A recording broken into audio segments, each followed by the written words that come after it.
going to be the first guest. Silly is one of the great athletes in our world. He is a superstar on our Minnesota Rocker esports Call of Duty team. He has been performing. Our team just has been performing. We've been stunning them. We're not stunned, but in the Call of Duty League this year, no question, given the history, if you know that league, we were not perceived to be a team that is in the upper echelon, or there was unknowns. We were not one of the kind of hype teams going into the season, but we have made some real fucking noise, no short part because of this man and his incredible teammates. So it's so weird to be an owner of a team and have an athlete on your team, and here it is. You know, not exactly how I pictured it as a kid. I thought I'd be a football player and I'd be old as shit, but I'm enjoying it tremendously. I'm proud of you. And how are you? How you doing? How's the family? Doing great. Family's nice and safe. Just practicing from home and getting ready for our tournament this weekend. Yeah, we're back on, which is amazing, and I'm excited about that. So, how's the season been going so far? Before you go into your question, the season for us has been going pretty well. We've kind of proved to be a championship contender team, and that's awesome for us because we felt that way before the season. Now we're actually showing it. My question for you is, since most traditional sports are on pause right now, what are you watching more of? If you saw the first couple of minutes of this episode, I'm not watching shit because, unfortunately, I've made my bed and now I have to sleep in it. I've got huge responsibility. I'm working late into the night every night, looking at every angle to grow our business and maintain our business and navigate this storm. We're in a business where you've got a lot of people who are struggling to pay their bills. You've got people that are reducing their scopes. I'm just dealing with a ton of shit. So right now, unfortunately, not even the news, not even music. I'm going at it 15 hours a day, kind of going hard on, when you're a captain of a boat and the seas get rough, when it's chill and it's in front of you, you can go in the back and hang out with the patrons and maybe have a glass of champagne. Right now, I'm hand on wheel trying to navigate it. However, because I'm always paying attention through osmosis and doing what I do, this is really my one release each day. I'm very aware of what's going on with Twitch numbers and YouTube numbers, and very aware that our sport is in a disproportionate position to succeed. The other sports, Ronnie, big shout out to Ronnie 2K. Like 2K is doing, ESPN. This is our time, and I think this weekend the viewership is going to be extraordinary. If we in our league and I and you, we promote properly and let people know what's on. Actually, on that point, want to let everybody know, because a lot of people are about to become Minnesota Rocker fans because they're fans of me and they're like, fuck it, I'm going to watch this weekend. Where can everybody catch this weekend's tournament? This weekend's tournament is going to be on twitch.tv/COD League. All the matches will be broadcasted there, and we play at 7 p.m. East on Friday against our rivals, the Chicago Huntsmen. So this is a big one for everybody who's watching. Hector, an OG in the Call of Duty circles, and I became friends years ago. He's a part owner and GM of Chicago. This is a huge battle. We talk a lot of trash on opening weekend in Minnesota, on social. I'm super fired up for it, and I can't wait to see what you do, Silly. You've been remarkable, brother. I continue to obviously every week get more educated on the nuances of the game, and I'm just blown away by your skills, and I appreciate what you're doing. Yeah. Silly, Taylor's asking what kind of gameplay. Explain the format. Like the tournament format? Mm-hmm. So, the gameplay, the games you're playing within the 5. Okay, so the games we're playing, we're strictly Call of Duty on the Minnesota Rocker. We're in an 8-team tournament format this weekend. There's 2 separate pools, and we pretty much just broadcast our skills in hard point, search and destroy, and domination. There it is. That's what I was looking for. That's awesome. Everybody follow Minnesota Rocker. Dustin, get the handle from Team Gary V. If it's on top of your head, let's get the Twitter and Instagram handle up here. Let's make sure everybody who's watching right now becomes a Rocker fan. Minnesota, baby. Justin, thank you. Thank you so much, and thanks for having me on later. Of course, Silly. Take care. Love that. Good. Thank you, team, for that surprise. Didn't know he was going to be on. Super cool. I like the little surprises in the beginning of the shows. It's been really fun. Let's keep this going. Kara! Oh, this is going really well. All right, now I'm in a good mood. How are you? By the way, thank you so much for having everybody who's watching right now. If you don't know who this incredible icon is in media and technology, like you're making a huge mistake. A, B, her podcast is such a beast. I did it the other day. It was. I'm excited to hear her perspective on it, but it was the first time we really got to jam at length. Yeah.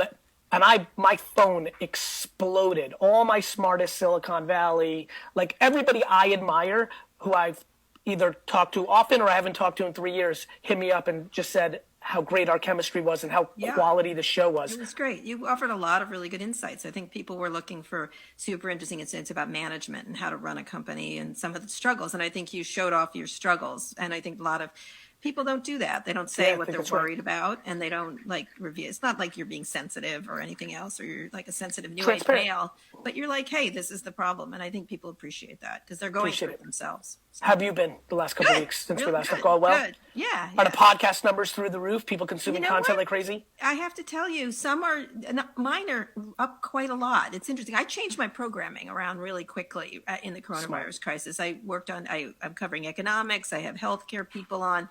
I had Esther Perel talking about relationships. You know what I mean? And then I had an economist on, and so I've changed up the programming. And so the numbers have increased rather dramatically. This is what happens when you have skills, since you are actually a media professional and know what you're doing. I mean, to your point, I've been watching some podcasts stay on the same subject matter, which is actually tone deaf during this time. Good for you. I mean, everybody, if you get a chance, I know a lot of you are watching, but on your side tab, just Google Kara. You really should know about her career. She's somebody really worth admiring. You have a question, Kara? Yes, I do. My column this week, I read a column for the New York Times every week. And last week I read about Sean Hannity, about Fox News and the misinformation. I don't want to talk about that because those people lost their mind when I pointed out. Yes, I'm sure it gets very emotional very fast. Go ahead. No, it's not emotional. But in any case, I wrote about the PPP loans, and I wondered whether tech companies should take them. And so that was the debate. I know there's a debate going on among startups with VCs, and VCs tend them not to want to take these PPP loans or these to protect payroll. And they're available for small businesses. And Kara, educate me. Why would I'm aware of the PPP loans, but why in the subculture of venture backed land where you play a lot of, why are the VCs against it?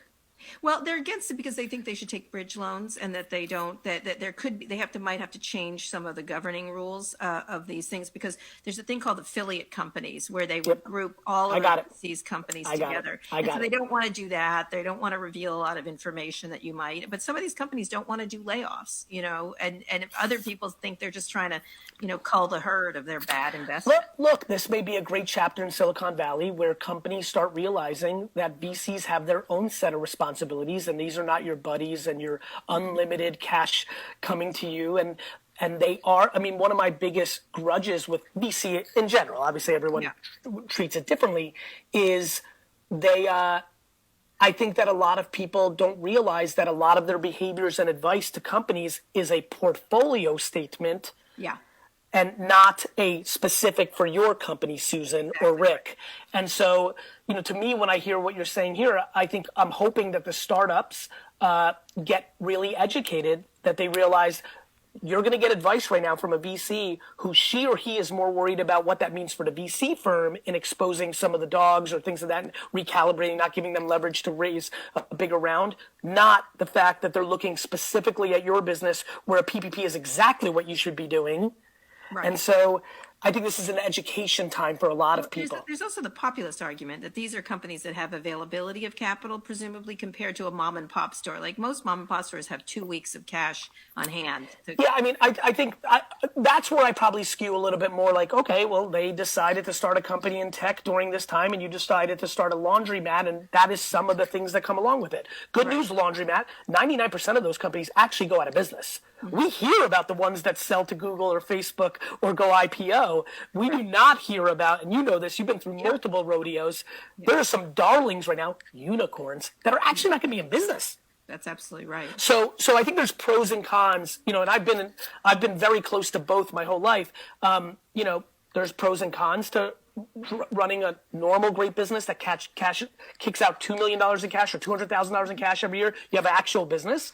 But you're not going to necessarily have access to VC money because you're not going to revolutionize the world and get a $500 million valuation on an idea. And that's the reality. That's the new reality, as you know. And one of the things that's interesting is watching Airbnb take that $1 billion from Silver Lake and Sixth Street Partners.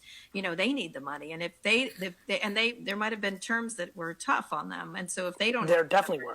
Yeah, and if they don't have the leverage, and they should, because people are obviously believing that this will thrive after this is over.